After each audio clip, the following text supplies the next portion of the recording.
Hello everyone, welcome to my YouTube channel Sharmaji solution. আজকে থেকে ইতিহাস চ্যাপ্টার ওয়াইজ ক্লাস, যেটি WBCS, WBP police, Kolkata police এছাড়াও রেল, এনটিপিসি সমস্ত চাকরির পরীক্ষায় সহযোগিতা করবে। আরেকটি কথা বলে রাখা দরকার, এখানে প্রথমে তোমরা টেক্সট বই বা পাঠ্য বইটা ভালো করে পড়ে নেবে, তারপরে এখানে ক্লাসটা করবে, তাহলে 90% আশা করছি তোমরা কমপ্লিট করতে পারবে চাকরির পরীক্ষায়। এখানে যেহেতু আমি চাকরির পরীক্ষায় যেটুকুনি প্রয়োজন সেটুকুনি এখানে তথ্য তুলে নেওয়া হয়েছে, আদার্স তোমরা পাঠ্য বই থেকেই পড়ে নিতে পারবে। তাহলে আজকে শুরু করছি প্রথম ক্লাস, প্রাচীন বা প্রস্তর যুগ। আমরা জানি প্রস্তর যুগকে তিনটি ভাগে ভাগ করা রয়েছে।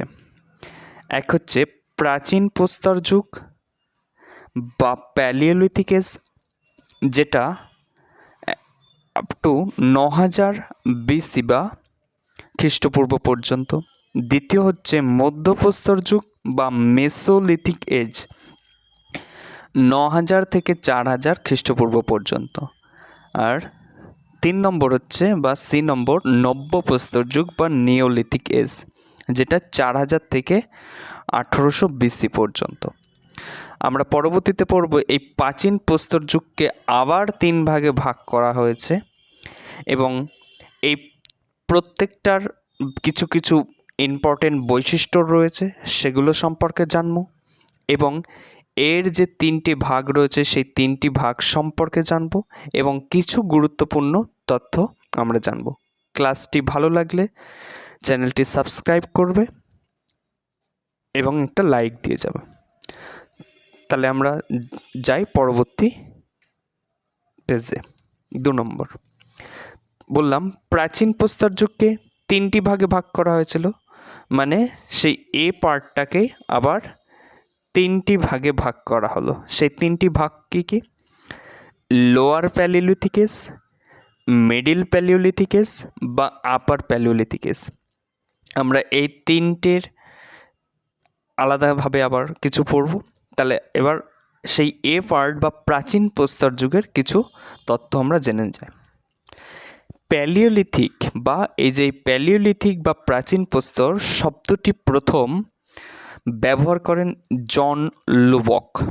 তাহলে প্রশ্ন আসতেই পারে, প্যালিওলিথিক শব্দটি প্রথম কে ব্যবহার করেন? জন লুবক। এবার 2 নম্বর পয়েন্ট, এই রবার্ট ব্রুসফোর্ড ভারতে প্রথম প্রস্তর যুগের পাথরের হাতিয়ার আবিষ্কার করেন। প্রথম দিকে আমরা কি গাছের ফল, মূল এবং বিভিন্ন গাছ থেকে খাদ্য সংগ্রহ করে পেট ভরাতাম, কিন্তু পরবর্তীতে আমরা জানব আজকে এক সময় মানুষ খাদ্য সংগ্রহকারী ছিল, পরবর্তীতে খাদ্য বা শিকার করে আগুনে পুড়িয়ে খেতে শুরু করলো, পরবর্তীতে এবং শেষে আস্তে আস্তে আধুনিক যখন হব তখন দেখব মানুষ খাদ্য উৎপাদনকারীও হতে থাকলো। ঠিক আছে, তাহলে এই প্রাচীন প্রস্তর যুগে পাথরের হাতিয়ার আবিষ্কারের কিছু নিদর্শন পাওয়া যায়। প্রথম দিকে পাথরের হাতিয়ারগুলো ছিল এরকম বড় এবং গম্বুজ আকৃতির, যেরকম তোমরা পাথর দেখেছো, এবং একটা সময় মানুষ জানলো যে ছোট পাথর দূরে এবং শিকার করতে সুবিধা হয়। পরবর্তীতে আমরা পড়ব এই প্রাচীন প্রস্তর যুগের হাতিয়ার আবিষ্কার করেন, যেটা চেন্নাইয়ের কাছে আত্তিরামপক্কম থেকে। এই সময় কিছু হাতিয়ার পাওয়া যায়, সেগুলো হলো স্ক্যাপার, হ্যান্ড অ্যাক্সেস এবং চপার, যেগুলো দিয়ে প্রাচীন প্রস্তর যুগের মানুষরা শিকার বা কাজ হাতিয়ার হিসাবে ব্যবহার করত। তারপরে এই মধ্যপ্রস্তর যুগ, এই মধ্যপ্রস্তর যুগের মূল বৈশিষ্ট্য হচ্ছে ক্ষুদ্র। আমি প্রথমে বললাম, প্রথমে ছিল এরকম বড়, তারপরে ক্ষুদ্র। দেখলো যে ছোট করলে শিকার করতে, যেখানে বললাম ছোট পাথরের তৈরি তীক্ষ্ণ ও ধারালো অস্ত্র, এইগুলো ছোট করলে তখন দেখা যাচ্ছে যে শিকার করতে সুবিধা হচ্ছে। এই কার্লাইল বিন্ধ্য পর্বতের গুহার মধ্যে প্রথম ভারতের আবিষ্কার করেন এই মধ্যপ্রস্তর যুগের এই হাতিয়ারগুলো।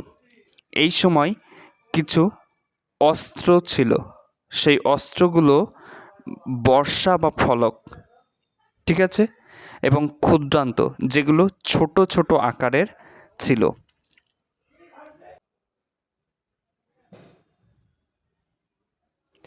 এরপরে আসছে নব্যপ্রস্তর যুগ বা নিওলিথিক এজ।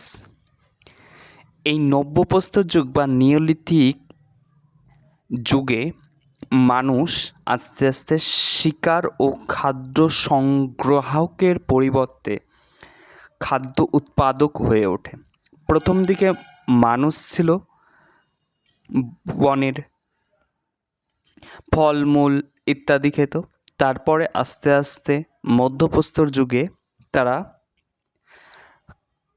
খাদ্য সংগ্রহ করার দিকে এগোলো এবং শিকার করে আস্তে আস্তে খেলো। এইবার নব্যপ্রস্তর যুগ বা যেটা নিওলিথিক এজ, যেটাকে এবার মানুষ খাদ্য উৎপাদক হিসাবে হয়ে ওঠে।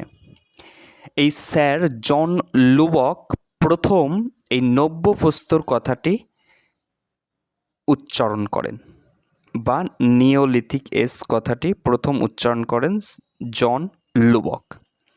এই নব্যপ্রস্তর যুগের কিছু বৈশিষ্ট্য আমরা পাই, যেগুলো হলো, আমি আগেই বলেছিলাম যে তীক্ষ্ণ ও ধারালো অস্ত্রের ব্যবহার করত মধ্যপ্রস্তর যুগে।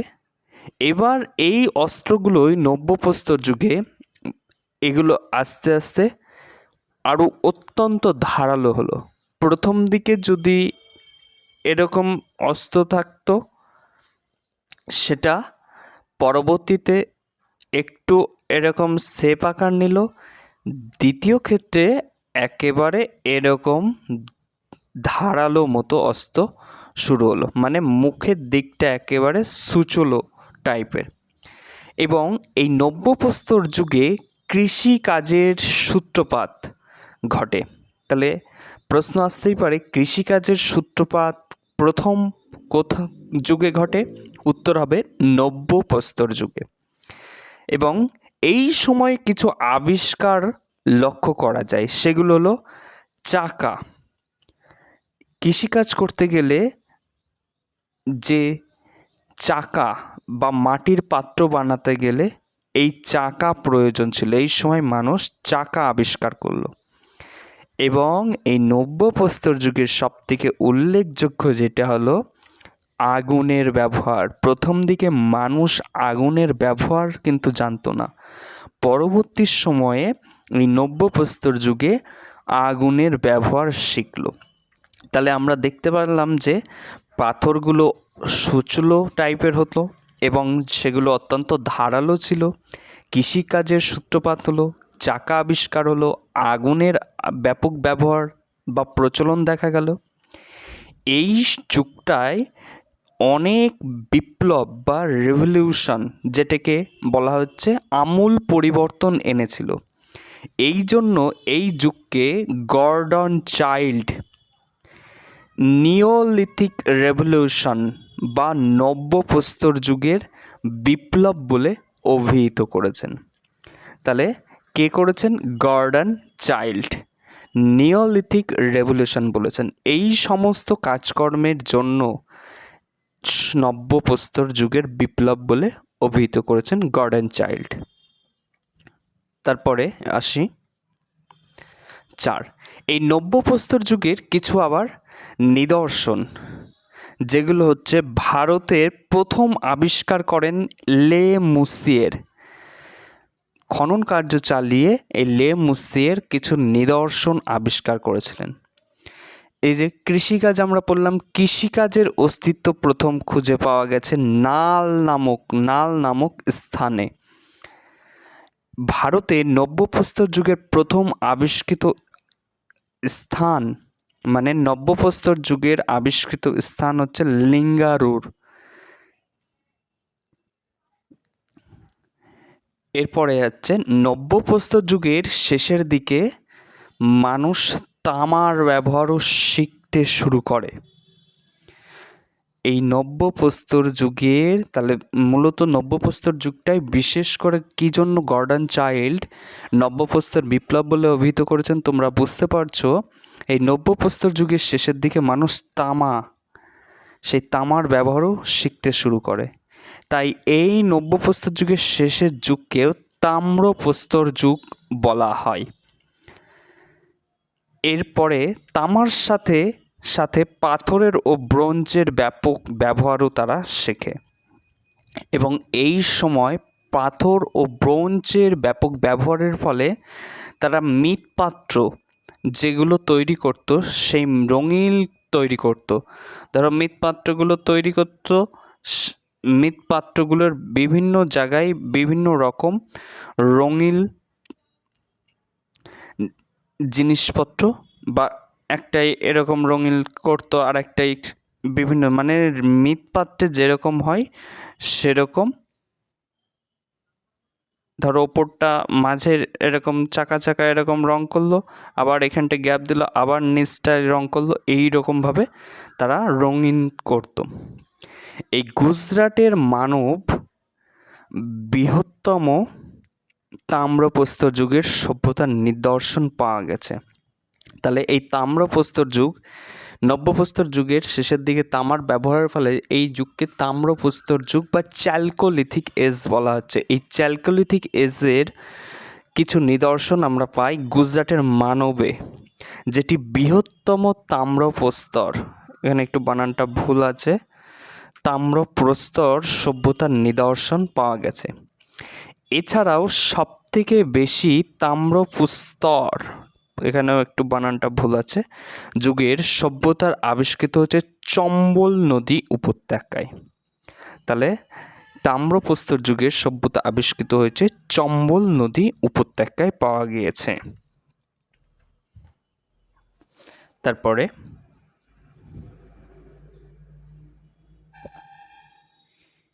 এইবার হচ্ছে হরপ্পা সভ্যতা বা সিন্ধু সভ্যতা। আমরা জানি এই হরপ্পা সভ্যতা বা সিন্ধু সভ্যতা থেকে প্রচুর পরিমাণে প্রশ্ন পাই আমরা বিভিন্ন চাকরির পরীক্ষা থেকে, খুব ইম্পর্টেন্ট এই টপিকটা। শুরু করি। সিন্ধু নদ ও তার উপনদীগুলির উভয় তীরে, তাহলে কোন নদী? সিন্ধু নদ। উভয় তীরে 3000 খ্রিস্টাব্দে যে তাম্রবন যুগের নগরকেন্দ্রিক সভ্যতা গড়ে উঠেছিল তা হচ্ছে সিন্ধু সভ্যতা নামে পরিচিত ছিল। এই সিন্ধু সভ্যতায় প্রথম আবিষ্কৃত স্থান হলো হরপ্পা। হরপ্পা নামক স্থানটি প্রথম আবিষ্কার করেছেন, তাই একে হরপ্পা সভ্যতাও বলা হয়। তাহলে তোমরা বুঝতে পারলে যে সিন্ধু সভ্যতাকে কেন হরপ্পা বলা হয়, মানে সিন্ধু সভ্যতা বা সিন্ধু নদীর তীরে একটি সভ্যতা পেয়েছিলেন, সেটার নাম হচ্ছে সিন্ধু সভ্যতা। কিন্তু এই সিন্ধু সভ্যতার মধ্যে প্রথম যে স্থানটি আবিষ্কার করেন, পরবর্তীতে আমরা পড়ব 1921, এখানেই রয়েছে, 1921 সালে দয়ারাম সাহানি প্রথম আবিষ্কার করেন হরপ্পা নামক স্থানটি। এই হরপ্পা নামক স্থানটি প্রথম আবিষ্কৃত হয় বলে একে হরপ্পা সভ্যতাও বলা চলে। এই যে আমরা আগেই বললাম হরপ্পা সভ্যতা একে বলা হয়। তাহলে আমরা জানবো এবার হরপ্পা। হরপ্পার অবস্থান ছিল ইরাবতী নদীর পূর্ব তীরে বা বাম তীরে, তীরে বানানটা এটা হবে তয় দীর্ঘী রয়কার, পাকিস্তানের পাঞ্জাব, বর্তমানে যেটা পাকিস্তান, সেই পাকিস্তান প্রদেশের পাঞ্জাব প্রদেশের মন্টগোমারি জেলাতে অবস্থিত, বর্তমানে যেটি পাকিস্তানের মধ্যে অবস্থিত এই হরপ্পার স্থান। এই মন্টগোমারি জেলাতে এই হরপ্পা সভ্যতার আবিষ্কার প্রশ্ন আসে যে কোন নদীর তীরে? ইরাবতী নদীর তীরে। Very very important. তাহলে কত সালে আবিষ্কার করেন? 1921 সালে দয়ারাম সাহানি প্রথম আবিষ্কার করেন হরপ্পা সভ্যতা। কোথায়? ইরাবতী নদীর তীরে। এবং কোন জায়গায়, কোন জেলাতে অবস্থিত? পাঞ্জাবের মোট লেখা হয়ে গেছে এটা ম দন্তে নয় টয়, মন্টগোমারি জেলাতে অবস্থিত। ঠিক আছে, এবার বলা হচ্ছে এই সময় স্যার জন মার্শাল ছিলেন এএসআই, বলছে আর্কিওলজিক্যাল সার্ভে অফ ইন্ডিয়ার অধিকর্তা। যদিও 1826 খ্রিস্টাব্দে ইংরেজ পর্যটক চার্লস ম্যাসন প্রথম এই অঞ্চলে একটি প্রাচীন সভ্যতার অস্তিত্বের ইঙ্গিত দেন, যা পরবর্তীকালে কর্নেল আলেকজান্ডার বার্নেস দ্বারা সমর্থিত। 1853 ও 57 সালে তৎকালীন বিখ্যাত প্রত্নতাত্ত্বিক আলেকজান্ডার ক্যানিংহাম এই স্থান পরিদর্শন করেন। এই পয়েন্টটা যেহেতু আগে দেওয়া লেখা আমার উচিত ছিল, মানে এই এএসআই ছিলেন আর্কিওলজিক্যাল সার্ভে অফ ইন্ডিয়ার এই স্যার জন মার্শালের নেতৃত্বে এই দয়ারাম সাহানি 1921 সালে এই হরপ্পা সভ্যতার স্থান খুঁজে পান বা আবিষ্কার করেন। তাহলে ঠিক আছে, এখান থেকে অতটা ইম্পর্টেন্ট নেই, শুধু এইটুকুনি জেনে রাখবা স্যার জন মার্শালের তখন ছিলেন এএসআই বা আর্কিওলজিক্যাল সার্ভে অফ ইন্ডিয়ার অধিকর্তা। তারপরে এই সিন্ধু নদের পূর্ব ও দক্ষিণ দিকে এই সভ্যতার অধিক বিস্তার লক্ষ্য করা যায়। ঠিক আছে, এই সিন্ধু নদের লক্ষ্য করা যায় এই উত্তরে কাশ্মীর থেকে, উত্তর দিকটা ছিল আমরা জানি ইস্ট, ওয়েস্ট, নর্থ, সাউথ। তাহলে উত্তর দিকটা ছিল এই দিকটা কাশ্মীর পর্যন্ত, আমরা জানি ওপরের দিকটা কাশ্মীর থেকে দক্ষিণে নর্মদা নদী, এই সাইড দক্ষিণ নদীর অববাহিকা পর্যন্ত, এবং পশ্চিমে বালুচিস্তান থেকে পশ্চিম দিক এই সাইডটা বালুচিস্তান, এখানে একটু বানানটা ভুল রয়েছে, বালুচিস্তান, এই বালুচিস্তান থেকে পূর্বে পশ্চিম উত্তরপ্রদেশের পর্যন্ত, পূর্বে এই উত্তরপ্রদেশ, পশ্চিম মানে এই সমস্ত জায়গাটুকুনি, এই উত্তরপ্রদেশ পর্যন্ত এই সভ্যতা বিস্তৃতি। তাহলে সিন্ধু সভ্যতার আমরা ব্যাপ্তিটা বা বিস্তারটা যে লক্ষ্য করেছি, কত দিক থেকে কতটুকুনি পর্যন্ত ছিল এটা আমরা জানলাম। এছাড়াও পরবর্তী পয়েন্টে বলছে আফগানিস্তানের একটি, এই জায়গাটা করে আমরা জানি আফগানিস্তান, সেই আফগানিস্তানের একটি সম্পূর্ণ বিচ্ছিন্ন কেন্দ্রের সন্ধান পাওয়া গেছে, যেটি কোথায় অবস্থিত? শর্তুগাই। এই শর্তুগাই নামে একটা অঞ্চল ছিল, সেই শর্তুগাই অঞ্চলে এই সিন্ধু সভ্যতার একটা আলাদা সাইড, এটার সঙ্গে সম্পূর্ণ বিচ্ছিন্ন ছিল, এই বিচ্ছিন্ন একটি অঞ্চল পাওয়া গেছে। এবার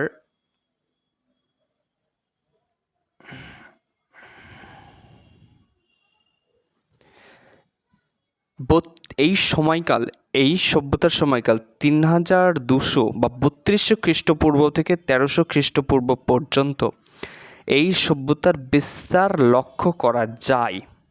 কিন্তু ঐতিহাসিকরা রেডিও ডেটিং পদ্ধতি, কার্বন পদ্ধতির দ্বারা, রেডিও ডেটিং কার্বন পদ্ধতির দ্বারা 2300 থেকে 1750 খ্রিস্টাব্দ পর্যন্ত এই হরপ্পা বা সিন্ধু সভ্যতার, হরপ্পা বা সিন্ধু সভ্যতার সময়কাল পাওয়া যায় এই রেডিও ডেটিং কার্বন পদ্ধতির দ্বারা।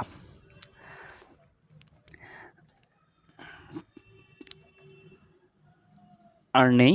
আজকে ক্লাসটা এখানেই শেষ করছি এবং পরের দিন আমরা আরও বিভিন্ন তথ্য হরপ্পা সভ্যতা থেকেই পড়ব। যেমন হরপ্পা সভ্যতার সামাজিক কারণ, সমাজ ব্যবস্থা কেমন ছিল, ধর্ম ব্যবস্থা কেমন ছিল, রাজনৈতিক কিছু কারণ ছিল সেগুলো কি, এবং কোথায় কোথায় আরও বিভিন্ন রকম সাইট, যেমন সিন্ধু সভ্যতার মধ্যে হরপ্পা একটা আমরা জানলাম 1921 সালে একটা সাইট আবিষ্কৃত হয়েছে যেটার নাম হচ্ছে হরপ্পা। এবং পরবর্তীতে আরও বিভিন্ন রকম সাইট যেমন কালীবঙ্গা, লোথাল, বিভিন্ন রকম সাইট আবিষ্কৃত হয়েছিল এবং কবে কি সেই সমস্ত পরবর্তী ক্লাসে আবিষ্কৃত করব, পরবর্তী ক্লাসে আলোচনা করব।